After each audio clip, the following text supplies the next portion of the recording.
1980s Punjab border wasn't just a line on a map, it was a live wire, a pressure point, a line, a fault line where politics, religion, foreign intelligence, and armed military collided.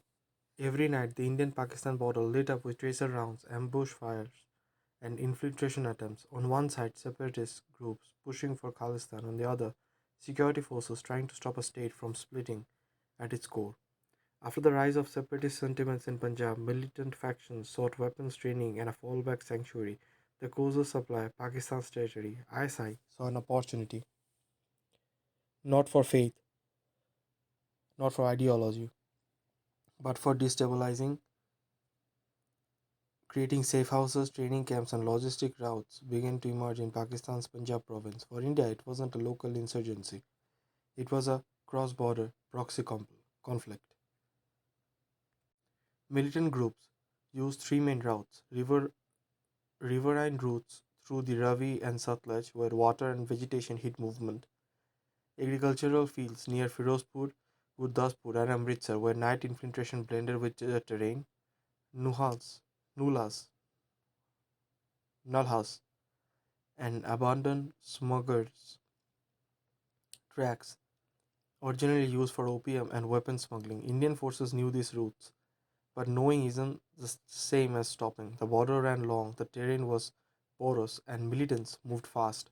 Across the border, a network had formed training camps in Lahore and Sialkot's outskirts, safe houses run by local handlers, weapon stockpiles with Chinese and American small arms, forged documents, radios, and transport arrangements.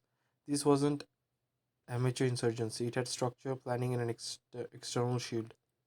The Border Security Force (BSF), Punjab Police, and later Indian Army units launched parallel operations. Night patrol dominance replaced daylight only strategy. Ambush grids were set near high probability crossing points. Riverine battalions combed the Ravi and Satluj belts. Deep area domination patrols entered villages suspected of aiding infiltrators. The rules changed. The border had to be contested every night.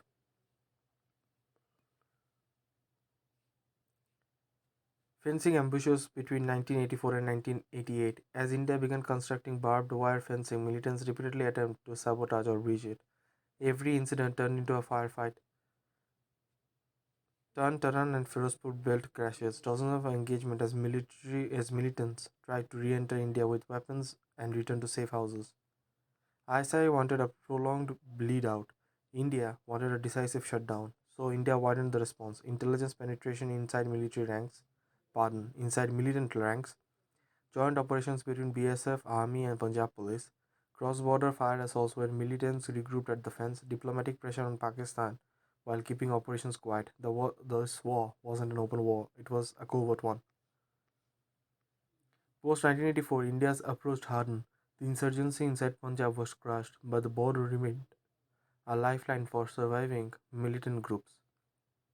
Cross border infiltration surged again during 1986 to 1990, forcing India to militarize the frontier even further. Operation Black Thunder in 1988 broke militant urban strongholds, pushing many survivors to flee back to Pakistan, triggering another wave of infiltration attempts later. By 1990 to 1993, India had destroyed internal cells, blocked cross border routes, turned villages hostile to militants, and tightened political control in Punjab. Militancy collapsed, and without internal support, cross border infiltration lost impact. The border fell silent for the first time in a decade. The Khalistan-Era modern clashes were not just a conventional war, yet the toll was enormous. Hundreds of militants were killed, dozens of Indian soldiers died, and an entire generation grew up listening to gunfire at midnight. This was a conflict fought in shadows through infiltration, ambushes, counter-strikes, and a constant game of hide and seek along the frontier. It never became a full-scale war, but it shaped India's border doctrine for the next 40 years, and it proved that sometimes the quiet conflicts are the most dangerous ones.